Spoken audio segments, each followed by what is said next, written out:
Hello guys, আজকে আমি higher math practical part 1 নিয়ে এসেছি।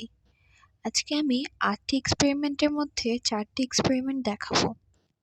এটি পার্ট 1।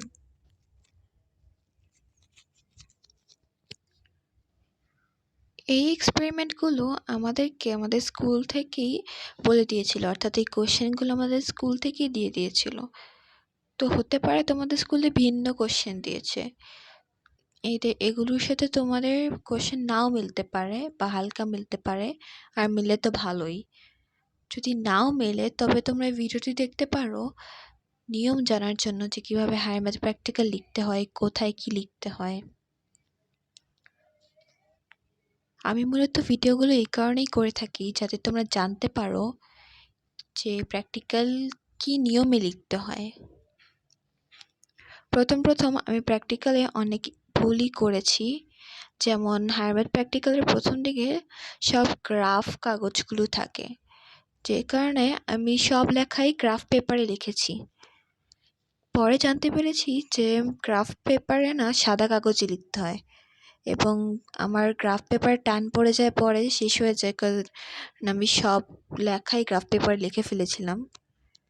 তো প্রথম যে লেখাটা ওটি গ্রাফ কাগজে লিখতে হয়, এবং ওখানে পরীক্ষা নং, তারিখ সব লিখতে হয়, এবং পরের পেজে গ্রাফের যে অংশটা সেখানে গ্রাফ আঁকতে হয়, এবং তারপর সব লেখা তোমরা সাদা কাগজেই লিখবে।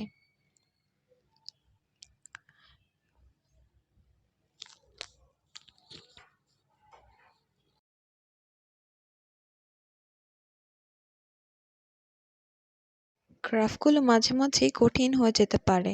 এই গ্রাফটি তুলনামূলকভাবে সহজই আছে, তবে কোনো গ্রাফে এমন হতে পারে যে পরিমাণ লেখা আছে যে কত ঘর কত একক নিতে হবে, সেই একক সেভাবে নিলে এমন হতে পারে যে গ্রাফে জায়গা হচ্ছে না। তখন তোমাদের সুবিধা অনুযায়ী একক, কত ঘরে কত একক নিবা সেটি তোমাদের নিজেদেরই সিদ্ধান্ত নিতে হবে।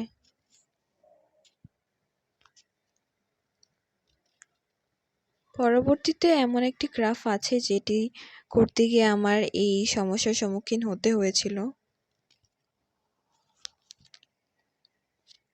তোমরা লেখাগুলো কলম দিয়েই লিখবে, তো এবং গ্রাফগুলো তোমরা পেন্সিল দিয়ে লিখবে।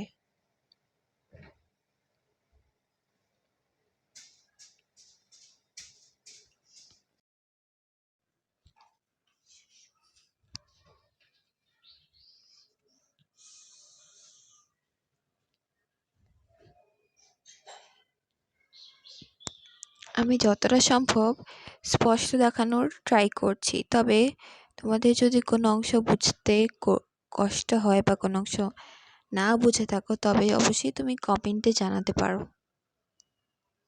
আমি ট্রাই করবো সেই অংশটি বলে দেওয়ার জন্য এবং নেক্সট ভিডিওতে মনে রাখার জন্য।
এতটুকুই ছিল পার্ট 1 এবং এক্সপেরিমেন্ট 4। ভিডিও দেখার জন্য ধন্যবাদ। পরবর্তী পার্ট পেতে অবশ্যই লাইক, শেয়ার, সাবস্ক্রাইব এবং ফলো করো।